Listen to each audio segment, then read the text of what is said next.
सो नमस्कार दोस्तों, मैं उसमें चौहान आपका फिर से एक बार मेरी वीडियो में स्वागत करता हूँ आप सभी का। तो दोस्तों, मेरा चैनल नया है और मैं ज़्यादा वीडियो बनाता नहीं हूँ। मैं कम से कम बहुत ही एक साल के बाद वीडियो बना रहा हूँ और मेरी वीडियो अधिकतर एक्चुअल में राय वीडियो होती है, मुझे एडिटिंग वगैरह आती नहीं है। तो चलिए, ज़्यादा आपका टाइम वेस्ट नहीं करेंगे। आज हम बात करने वाले हैं ग्रो के IPO के बारे में। तो ग्रो एक डिजिटल प्लेटफॉर्म है, जो इन्वेस्टमेंट प्लेटफॉर्म है, जो stock and mutual fund and IPO subscription के द्वारा पैसे अर्न करता है और यूएस स्टॉक में भी इन्वेस्टमेंट करवाता है। तो चलिए इसके बारे में बात करते हैं कि फाउंड कब हुआ, किसकी कंपनी है और इसका बिजनेस मॉडल क्या है, इसकी प्रॉफिटेबिलिटी रेशियो क्या है, फाइनेंशियल्स क्या है इसके, और इसमें आपको पैसा लगाना चाहिए या नहीं लगाना चाहिए, क्योंकि इसका IPO आ रहा है। और दोस्तों, इसका IPO आज से ओपन है, 4 नवंबर से ओपन हो चुका है। ओपन तो फिलहाल इसका IPO 1 नवंबर से ही हो चुका था, 1 या 2 नवंबर से ही हो चुका था आई थिंक, क्योंकि आप प्री अप्लाई उस टाइम भी कर सकते हो IPO के लिए। तो आज से ऑफिशियली इसका IPO 4 नवंबर से ओपन हो चुका है। तो आप इसके अगर IPO में अप्लाई करना चाहते हैं तो आज से आप अप्लाई कर सकते हैं। तो इसके IPO की क्लोज की डेट है 7 नवंबर 2025। तो यही आप 3-4 दिनों में इसके लिए अप्लाई कर सकते हो। तो चलिए दोस्तों, बात करते हैं। ये कंपनी फाउंड हुई थी 2016-17 में। फाउंडर थे दोस्तों इसके ललित खेसरे, हर्ष जैन, ईशान बंसल और नीरज सिंह। ये एक्स फ्लिपकार्ट एम्प्लॉयज़ थे शायद, मेरे हिसाब से, जो भी मेरी रिसर्च है उस हिसाब से। दोस्तों, अगर ग्रो के बारे में हम बात करें तो इसका इंटरफेस बहुत ही लो कॉस्ट, लो इंटरफेस इतना आसान है, और इसका जो इन्वेस्टिंग है वो लो कॉस्ट इन्वेस्टिंग है, और इसके जो यूज़र प्लेटफॉर्म है वो बहुत ही तेज़ी से बढ़ रहा है। और इसके अगर हम कंपटीशन के बारे में बात करते हैं तो कंपटीशन आप देख सकते हो, जैसे ज़ेरोधा आपको डीमैट सर्विस उपलब्ध करवाता है, तो उसके नाम हम देख सकते हैं। ज़ेरोधा है, मोतीलाल ओसवाल है, अपस्टॉक्स है, धन है, एंजल वन है, और भी काफ़ी सारे इस बिज़नेस सेगमेंट में इसके कंपटीटर हैं। चलिए दोस्तों, बात करते हैं इसके फाइनेंशियल के बारे में। तो आप देख सकते हैं 2021 में, जहाँ से मेरे पास डेटा है, मेरे पास 5 साल का डेटा है, मैंने 5 साल का डेटा निकाला हुआ है रिसर्च करके। तो 2021 से मेरे पास डेटा है। तो 2021 में इसका रेवेन्यू, जब इसकी स्टार्टिंग ही हुई थी 2016-17 के आसपास स्टार्टिंग हुई थी, लेकिन उस टाइम का डेटा मेरे को मिला नहीं। मेरे पास 2021 से डेटा है। तो 2021 में आप देख सकते हो इसका रेवेन्यू 40 करोड़ था, 40 करोड़ 5 लाख रुपये, 40 करोड़ 50 लाख रुपए इसका रेवेन्यू था, और वहाँ से इसने प्रॉफिट जनरेट किया था 50 लाख रुपए। तो स्टार्टअप फेज़ था, हैवी सेटअप कॉस्ट होती है, सॉफ्टवेयर की कॉस्ट होती है, एम्प्लॉयज़ वगैरह कॉस्ट, जो भी बिज़नेस को जनरेट करते हैं, बिज़नेस को चलाने में ऑपरेटिंग रेवेन्यू लगता है, ऑपरेटिंग मार्जिन वगैरह लगते हैं, वही सारे इसकी कॉस्ट में इसको उस टाइम 50 लाख का फ़ायदा हुआ था 40 करोड़ के रेवेन्यू में। तो 2022 की बात करें फाइनेंशियल, तो 2022 में 348 करोड़। देखिए दोस्तों, कम से कम 6 से 7 गुना जंप, 7 से 8 गुना जंप है इसके रेवेन्यू में। तो 348 करोड़ का रेवेन्यू था, और इसके जो प्रॉफिट हुआ है इसको 2022 में 350 करोड़ के रेवेन्यू से, वो हुआ है 6.5 करोड़ रुपये। तो रेवेन्यू ग्रो हुआ है, 8x रेवेन्यू ग्रो हुआ है इसका दोस्तों, और प्रॉफिट स्मॉल है, क्योंकि वही इसका स्टार्टअप था। पैसे एडवर्टीज़मेंट में पैसा लग रहा है, कंपनी एडवर्टीज़मेंट कर रही है यूज़र को बढ़ाने के लिए, और इंटरफेस अपनी ऐप को इन्हेंस कर रही है, टेक्नोलॉजी की में इन्हेंस कर रही है, उसका ये स्टार्टअप फेज़ था। तो आप समझ सकते हो। तो 2023 में अगर आप देखोगे तो इसका रेवेन्यू बढ़ के 2022 के रेवेन्यू में 350 करोड़ था, 348 करोड़ था। 2023 में इसका रेवेन्यू हो गया 1142 करोड़ रुपये। तो आप देख सकते हो कम से कम रेवेन्यू में 3 से 4 गुना का जंप हुआ है। और वहीं अगर आप प्रॉफिट देखें तो 458 करोड़ का इसको प्रॉफिट हुआ है। तो आप प्रॉफिट में भी जंप देख सकते हो। कम से कम EBITDA इसका 36% मार्जिन से बढ़ा है। तो आप देख सकते हो कंपनी कितने ही फायदेमंद है ये। और वहीं हम अगर 2024 की बात करें तो रेवेन्यू फिर से इसका 2 गुना रेवेन्यू बढ़ा है, 2609 करोड़, 2 से 2.5 गुना रेवेन्यू बढ़ा है, 2609 करोड़ रुपये रेवेन्यू। और कम से कम 805 करोड़ का फ़ायदा हुआ, 805 करोड़ का इनको 2024 में लॉस हुआ था। अब ये लॉस क्यों हुआ था? Due to marketing and tech expansion, one time incentive. तो अगर आप इसका लॉस देखें तो 2024 में इसका लॉस लॉस हुआ था। हैवी मार्केट स्पेंड, मार्केट में काफ़ी एडवर्टीज़मेंट मार्केट में स्पेंड किए, एडवर्टीज़मेंट आपने देखी होंगी, अगर कोई भी आप ऐप यूज़ करते हैं तो वहाँ पे एडवर्टीज़मेंट वगैरह आती है कि ये डाउनलोड करें, यूज़ करें। और टेक एंड प्रोडक्ट एक्सपेंसेस, वही इंटरफेस बनाने के लिए टेक्नोलॉजी का यूज़ किया होगा। क्लाउड इंफ्रास्ट्रक्चर और ऐप अपग्रेडेशन में जो भी मतलब खर्च वगैरह हुआ उसके चक्कर में और टैक्स के चक्कर में जो भी उनको लॉस हुआ वो 2024 में 805 करोड़ का लॉस हुआ है। तो ये लॉस, अगर हम इस लॉस को हम मान नहीं सकते, क्योंकि इन्होंने अपने कंपनी और बिज़नेस के एक्सपेंशन में ही ये पैसा लगाया है, तो इसको लॉस को हम मान नहीं सकते। तो चलिए 2025 की बात करते हैं। 2025 में इसका रेवेन्यू 3,902 करोड़ हो गया दोस्तों, जो अगर आप 2021 से देखेंगे 40 करोड़ का रेवेन्यू जहां 2021 में जनरेट हो रहा था, वहीं 2025 में इसका रेवेन्यू 3902 करोड़ हो गया दोस्तों। कम से कम भी आप मान के चलो 89x 90x के करीब तो हो ही गया इनका रेवेन्यू जनरेट। और इबिटा इनका 61% प्रॉफिटेबल टर्न अराउंड हो गया। तो 1824 करोड़ रुपए का शुद्ध लाभ इनको 2025 में हुआ है दोस्तों। तो 3902 करोड़ जो रेवेन्यू जो कंपनी को चलाने में खर्च हुआ है, 3902 करोड़ ऑपरेटिंग रेवेन्यू जो मतलब ऑपरेशन होते हैं इनके, 3902 करोड़ वो है।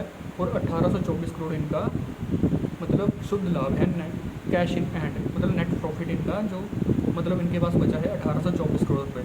तो आप मान सकते हो कंपनी कितने प्रॉफिटेबल है। और 1824 करोड़ के प्रॉफिट को देख के तो दोस्तों हमें यही लगता है कि कंपनी में मतलब जो इसका IPO आ रहा है वहाँ पे हमें भी इन्वेस्टमेंट करनी चाहिए। तो चलिए दोस्तों IPO डिटेल्स के बारे में बात कर लेते हैं। IPO डिटेल्स क्या है? IPO साइज है दोस्तों इनका 6,632 करोड़ रुपये का IPO रहने वाला है। और जो फ्रेश इशू है वो 1,060 करोड़ का फ्रेश इशू होने वाला है। तो फ्रेश इशू को हम मान सकते हैं बिज़नेस एक्सपांशन में पैसा लगा सकते हैं, ये अपना मतलब क्लाउड वगैरह की सर्विस जो भी मतलब क्लाउड इंफ्रास्ट्रक्चर और ऐप अपग्रेडेशनों में इन्वेस्टमेंट वगैरह में ये पैसा लगा सकते हैं।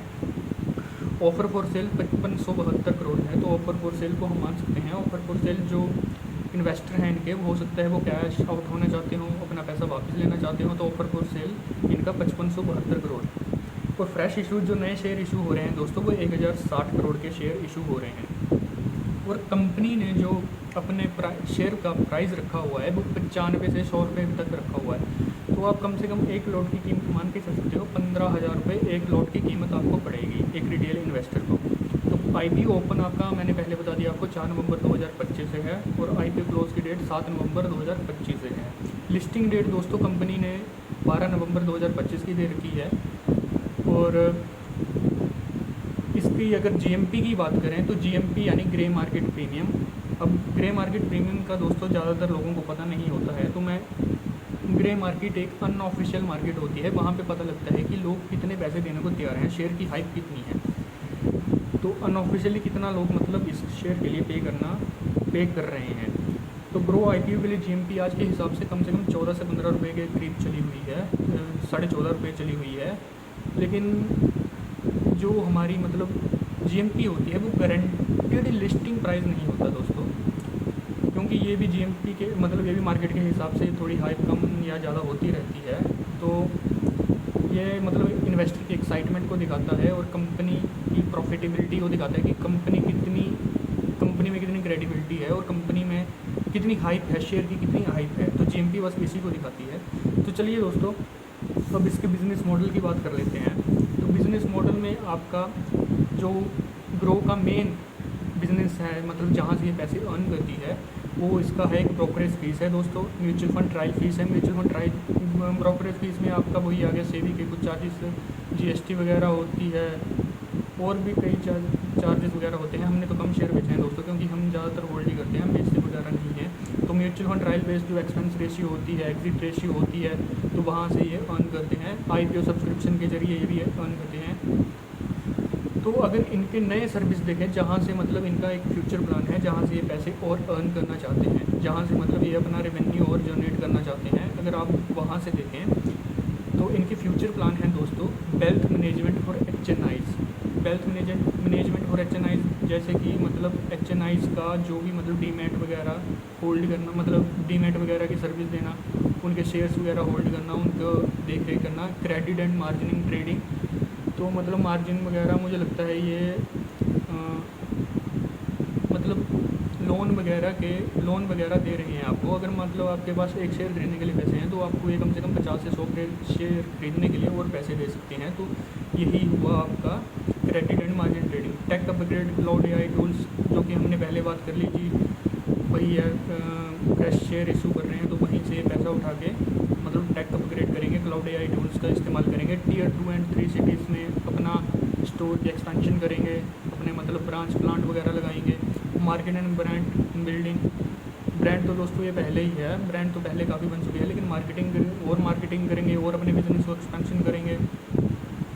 तो चलिए दोस्तों, आईपीओ फंड का यूज़ देख लेते हैं कि आईपीओ फंड का यूज़ ये कहाँ करने वाले हैं। मार्केटिंग में देखिए दोस्तों, जो जैसा कि हमने मार्केटिंग एंड ब्रांड बिल्डिंग की बात करी है, इनके फ्यूचर प्लान्स की, तो इन्होंने बता रखा है कि मार्केटिंग में ये जो फ्रेश शेयर इशू करेंगे वहाँ से दोस्तों 25 करोड़ का यूज़ ये मार्केटिंग में करेंगे। और टेक एंड क्लाउड सर्विस, जो कि मतलब एआई फीचर्स हैं, वहाँ से मतलब इस अपने सॉफ्टवेयर को और इन्हेंस करने की, सॉफ्टवेयर सर्विस को और इन्हेंस करने की कोशिश करेंगे। 152 करोड़ 50 लाख रुपए का वहाँ मतलब ये यूज़ करेंगे। New business verticals 372.5 crore. Business idea मतलब न्यू बिजनेस जो भी इनके पास आइडिया होंगे वहाँ पे काम करेंगे, 372 करोड़ वहाँ पे लगाएंगे। तो दोस्तों चलिए बात करते हैं कि लास्ट में निकल के क्या आता है कि यहाँ पे मतलब पैसा लगाना चाहिए या नहीं लगाना चाहिए। तो ब्रो आईपीओ हाइप में है। अगर आपको देखिए 100 रुपये का शेयर पड़ता है, तो 100 रुपये 15,000 रुपये की मतलब टोटल इन्वेस्टमेंट है, तो 100 रुपये का शेयर पड़ता है तो कम से कम 14 से 15% इसकी जीएमपी चली हुई है। तो अगर ये लिस्ट होता है 15% प्रीमियम पे, तो आपको 15% लिस्टिंग गेन मिल सकते हैं दोस्तों।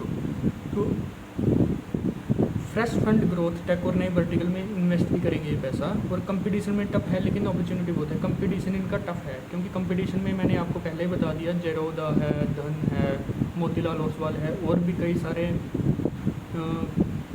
सारे प्लेटफॉर्म हैं जो इसको कड़ी से कड़ी टक्कर देते हैं। तो लॉन्ग टर्म इन्वेस्टर अगर आप हैं तो मैं